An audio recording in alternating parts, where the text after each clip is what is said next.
Welcome back, ladies and gentlemen, to Psn Sports Network. Along with Artie and Nikita, I'm Brock Bennett, once again your host. And guys, last night was the national championship game in college football, as Ohio State beats Oregon pretty handily, 42-20. And Artie, just talk a little bit about the dominant performance by the Buckeyes over the Ducks.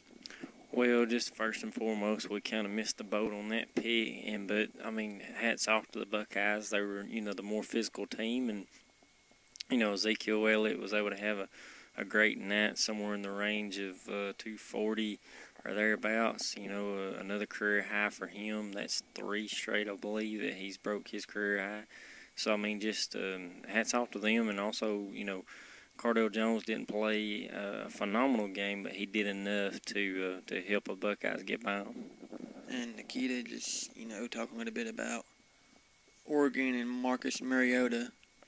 He has a pretty good game, Mariota does, passing for 333 yards.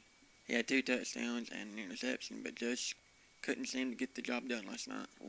Well, the Ducks' biggest problem was defensively. As you can tell, they couldn't get off the field long enough for the offense to do anything, so therefore that's why Mariota had such a rocky night trying to score.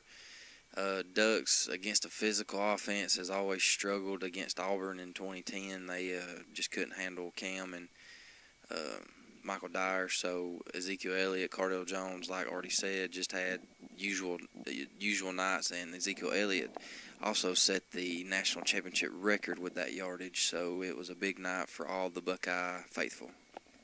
And already, staying on Mariota right here, is he done at Oregon, and is he leaping, do you think, to the draft coming up in April?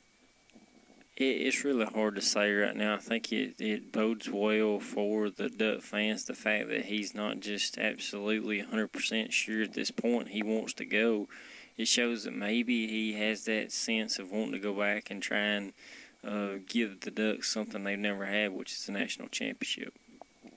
And also, Cardell Jones, he goes for 242, a touchdown and a pick.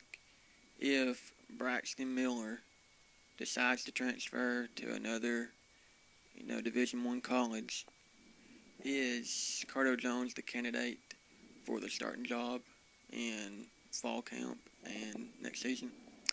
Well, I'll tell you one thing. You can look at it in 2 different ways. If you're Urban Meyer, you're either the most luckiest man in the world, or you got one of the hardest decisions you're ever going to have coming your way.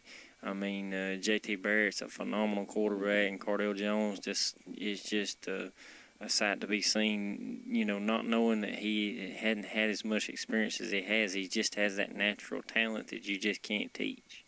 And Nikita, on Ohio State, they were sort of a surprise 4th team to get in the 4-team playoffs.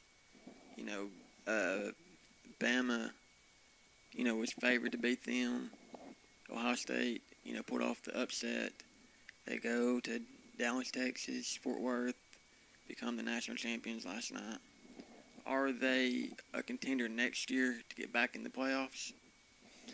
Well, it looks like they're going to be a contender for at least a couple more years due to the talent level that they have there. As Elliott at running back, and the 2 quarterbacks, like I already said, battling for position. So I think they'll be in the mix for the next couple of seasons. And whatever Urban does recruiting, which he's always been a real good recruiter, even when he was at Florida. So hats off to him, and I think he'll have them back where they need to be in the national championship race again next year. And talking